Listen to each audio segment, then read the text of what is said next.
Hello everyone, dear student. Today we will start the most important topic, theoretical point of view, properties of regression coefficients. Properties क्या है regression coefficient की? Regression coefficients हम पहले पढ़ चुके हैं कि वो क्या है, और इसके लिए आप पहले वाली वीडियो देख सकते हैं, वहाँ से आपको क्लियर हो जाएगा। हमने उसका थियोरेटिकल पार्ट भी कर लिया था। Property 1 is correlation coefficient is the geometric mean of two regression coefficients। जो correlation coefficient है वो क्या है आपका? geometric mean। geometric mean का मतलब क्या है? दोनों का root of a into b। तो आपके पास geometric mean है अंडर रूट किसका? टू रिग्रेशन coefficient का, regression equation coefficient of x on y into y on x।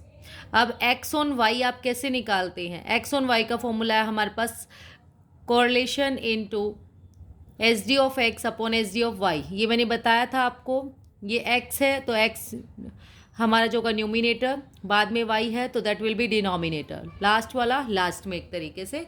फिर हमारे पास है y ऑन x। कैसे निकालेंगे हम? y ऑन x कॉफिशिएंट निकलेगा हमारे पास regression coefficient r into S D of Y upon S D of X. उसके बाद अगर आप देखें जो हमारे पास है, ये दोनों जो है एक दूसरे के कॉफिशिएंट कैसे, ये r के इक्वल कैसे है? अगर आप इन दोनों को मल्टीप्लाई करते हैं, हम इस इक्वेशन में मान लो राइट हैंड साइड इक्वेशन लेते हैं, इसमें पुट करके देखते हैं root r into S D of X upon S D of Y into r into S D of Y upon S D of X. इनकी इक्वेशन पुट कर दी, S D of Y cut गया, X भी cut गया, तो क्या बचेगा root में? Root R square. वो किसके इक्वल होगा? Plus minus are. तो हमारा आर के इक्वल आ गया, इसलिए हमारे ये राइट हैंड साइड के इक्वल आ गया। इसलिए हम बोल सकते हैं correlation coefficient is the geometric mean of two regression coefficient. Next property number 2 is both the regression coefficient must have the same algebraic signs. दोनों के सेम एल्जेब्रिक साइन होने चाहिए, या तो दोनों क्या हो? पॉजिटिव, या दोनों ही नेगेटिव होने चाहिए। इट मीन्स क्यों होने चाहिए दोनों पॉजिटिव और दोनों नेगेटिव? अगर हम मान लो इसकी वैल्यू माइनस में है और इसकी पॉजिटिव है, तो रूट में हमारा माइनस आ जाएगा। रूट में नेगेटिव का मतलब कॉम्प्लेक्स नंबर आयोटा में आंसर आएगा, तो उसको हम नहीं कर पाएंगे, कॉम्प्लेक्स नंबर होगा। इसलिए दोनों साइन सेम होने चाहिए, या तो दोनों नेगेटिव या दोनों पॉजिटिव। अगर दोनों के साथ नेगेटिव होगा वो कट हो जाएगा, पॉजिटिव ही रहा, और या तो दोनों के साथ positive. Both the regression coefficient must have the same algebraic sign, either will be positive और negative. Next is property number 3, the coefficient of correlation will have the same sign as that of the regression coefficients। उसने कहा coefficient of correlation के दोनों के same sign होने चाहिए। अब इस वाले में और इस वाले में क्या डिफरेंस है? इसने अंदर वाले रिग्रेशन कोफिशिएंट की बात करी थी और इसमें कोरिलेशन कोफिशिएंट की बात है। तो इसने कहा है जो भी साइन यहाँ होगा, एक्चुअल में जो हमारा आर का फॉर्मूला जो होता है वो यहाँ पर प्लस माइनस होता है, प्लस माइनस। अगर ये वाले साइन हमारे दोनों के नेगेटिव है तो यहाँ पर भी नेगेटिव में ही कोरिलेशन का आंसर आएगा। भले ये तो पॉजिटिव हो जाएंगे तो यहाँ पर भी तीनों के साथ सेम साइन होगा। इसका कहने का मतलब ये है the coefficient of correlation will have the same sign as that of the regression coefficient. If b Y x b x y have the positive sign then r will also take plus sign और vice versa.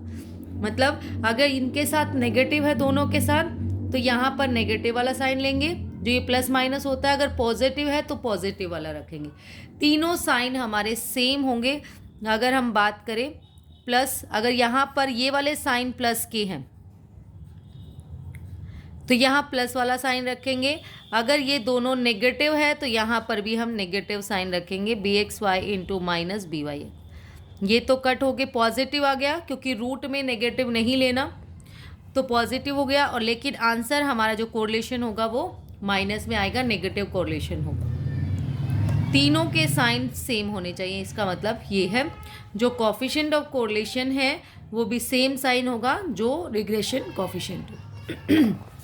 Next is property number 4, both the regression coefficient can not be greater than unity.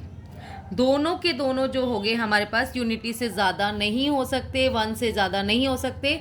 एक 1 से ज़्यादा है तो दूसरा नहीं होगा, या अगर मान लो इसकी वैल्यू मोर देन 1 है तो इसकी वैल्यू लेस देन 1 होगी, या इसकी लेस देन 1 है तो इसकी वैल्यू मोर देन 1 हो सकती है। दोनों लेस भी हो सकते हैं, लेकिन दोनों की वैल्यू 1 से ज़्यादा नहीं हो सकती।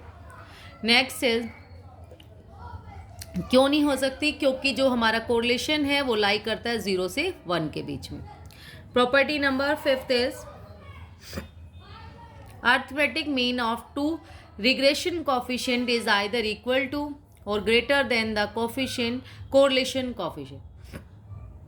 अगर इन दोनों का अर्थमेटिक मीन ले, इन दोनों का मीन ले, हम दोनों प्लस करके 2 से डिवाइड किया, ये किसके इक्वल होगा? जो हमारे पास होगा ये ग्रेटर देन कोरिलेशन कोफिशिएंट होगा। इनका जो दोनों कोफिशिएंट्स को का अगर हम मीन ले वो ग्रेटर देन कोरिलेशन होगा आपका। Arithmetic of 2 regression coefficient is either equal to और greater than the correlation coefficient. Next is property number 6, regression coefficients are independent of change of scale but not change of origin but not of scale. जो ये है, ये जो independent है change of origin, लेकिन scale के according नहीं। तो बी वाई एक्स किसके इक्वल होगा? B U V into I Y upon I x. U किसके इक्वल होगा आपका? X minus a upon h. V होगा y minus b upon k. जो हमारे पास है आई वाई और आई एक्स क्या किसके इक्वल होगा हमारे पास? ये हमारे कॉमन सीरीज फैक्टर्स हैं। आई एक्स जो होगा एक्स सीरीज़ का, आई वाई जो होगा वो वाई सीरीज़ का कॉमन फैक्टर होगा हमारे पास। ध्यान हमें कैसे रखना है, ये b u y u v अगर हम ले रहे हैं, चेंज ऑफ स्केल वाला ले रहे हैं, ओरिजिन वाला ले रहे हैं, सॉरी यू जो होगा आपके पास, यू आपने एक्स के लिए रखना है, वाई के लिए वी रखना है, और यहाँ पर जो चेंजिंग स्केल होंगे वो ऐसे ही होंगे हमारे पास वाई अपॉन एक्स। ऐसे याद करने का तरीका यही है, एक्स के प्लेस पर यू रखो, वाई के प्लेस पर वी, और into i x upon i y. तो यहाँ पर इनकी वैल्यू, और ये दोनों क्या है हमारे पास? Common factors. That's all about today. Regression की जो प्रॉपर्टी वाला है ये मोस्टली इम्पोर्टेंट क्वेश्चन है थियोटिकल पॉइंट ऑफ व्यू से, और जो क्वेश्चन होंगे वो भी तभी आएंगे हमें अच्छे से जब हमारा थियोटिकल पार्ट क्लियर होगा। Thank you so much dear students, और वीडियो को please like share and subscribe ज़रूर करें।